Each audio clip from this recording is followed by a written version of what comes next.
let us begin with a discussion on what is the goal. Organizations are not built for the sake of it, they are built for a purpose, and it is necessary to be clear on the purpose, or the goal of an organization. The goal is the single end, toward which all efforts are directed. It is the purpose for existence. A goal implies referencing the current state against a desired future state, and taking deliberate action to move in the direction of the goal.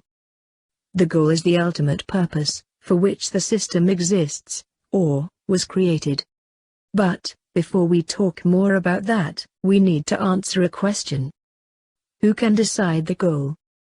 Can the customers decide the goal of an organization? Or can employees decide it? Obviously not. Then who has the right to define it? Again, the answer is obvious. It is the owners who have that privilege. If we are talking about companies, it is the shareholders who are the owners, and they have the sole right to define the goal. This leads to another question. Why did the shareholders invest their money in the company? In order to achieve what? The shareholders invest money in order to make more money, now, as well as in the future. Then what is the goal? Of course, the goal of a commercial organization is to make more money, now, as well as in the future. However, this is not understood well. When the question "what is the goal of your company?" is asked to any group of executives, typically, we get one of the following answers.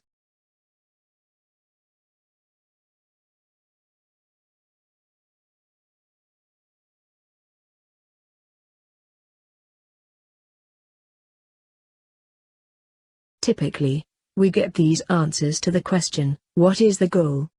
All these are, perhaps, the means to achieve the goal, rather than the goal itself. Why would anyone want high quality, or better service, or lowest cost, or high market share?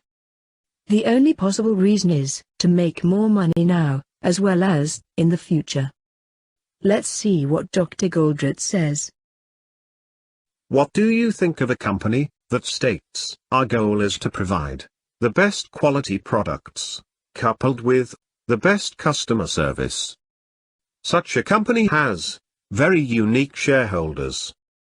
Its shareholders have apparently invested their money in the company so that they can brag at a cocktail party that their company provides the best customer service.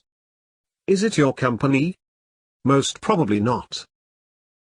Or consider a company that states that its goal is to become number one. They are going to capture the largest market share. The shareholders probably invested their money in that company because they are power maniacs. But the most ridiculous statement, which unfortunately can be found in so many textbooks, is the statement that the company's goal is to survive. Such a statement places most shareholders in the category of altruistic human beings. If a company has even one share traded on Wall Street, the goal is loud and clear. We invest our money through Wall Street in order to make more money, now as well as in the future. That's the goal of any company whose shares are traded in the open market. So, considering what Dr. Goldratt said, these goal statements do not seem to be valid. So, what is the goal of any commercial organization? The goal is to make more money now, as well as in the future. It is important to understand that the goal is not to make money. It is to make more money. It is not enough to make more money now, you need to make more money in future also. So this goal statement has both short-term and long-term implications. Goals are like stepping stones to the start. They should never be used to put a ceiling or a limit on achievement. So our goal statement also implies that we need to keep moving towards the goal, but we will never reach it. If we start making more money than what we made so far, it does not tell us to stop. It tells us to make even more money. However, it is just not enough to define the goal. There is a caveat here. The goal needs to be achieved under certain well-accepted, necessary conditions. It is not feasible to make more money now, as well as in the future, unless we comply with certain necessary conditions. What are those? A necessary condition is something, when not met, will severely hinder the progress towards the goal. These are the things which, when done well, will boost the goal achievement. These are the outcomes, without which the system's goal cannot be achieved. And when we have these outcomes in place, that is, we have met those necessary conditions, or critical success factors, they, more than facilitate, the attainment of the goal. In this world, we are not alone. We need to ensure collaboration and support from certain entities if we want to move towards our goal. There are certain entities around us that have the power to ruin or severely damage our business.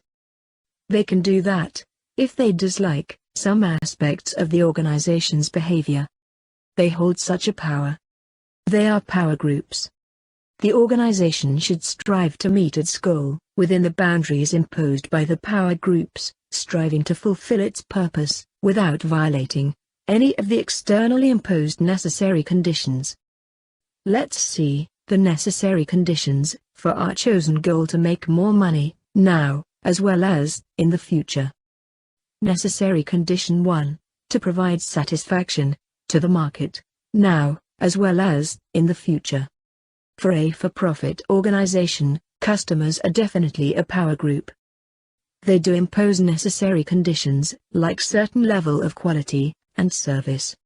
If these minimum conditions are not met, the customers will simply stop purchasing from your company, and it will get destroyed by bankruptcy. But certainly, customers do not have the right to dictate or even interfere in what should be our organization's goal, though they have the power to ruin our business. Necessary condition 2, to provide secure and satisfying environment to employees, now, as well as in the future. The organization's employees are another power group. They impose necessary conditions, like minimum job security and minimum wages, that is, satisfying working environment. If the organization violates these necessary conditions, it faces the risk of disputes and strikes. But this does not mean that employees, as employees, have the right to determine the organization's goal, though they have the power to ruin our business. A clear and concise articulation of the goal and necessary conditions are the heart and soul of an effective strategy.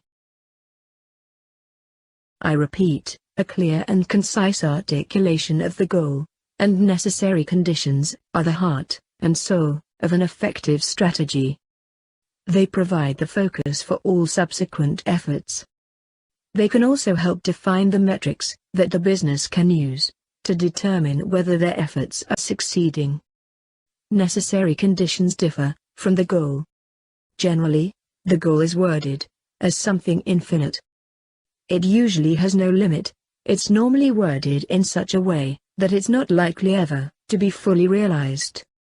However, the necessary conditions are more finite. For example, a commercial organization might want to make as much money as it can without setting any limit.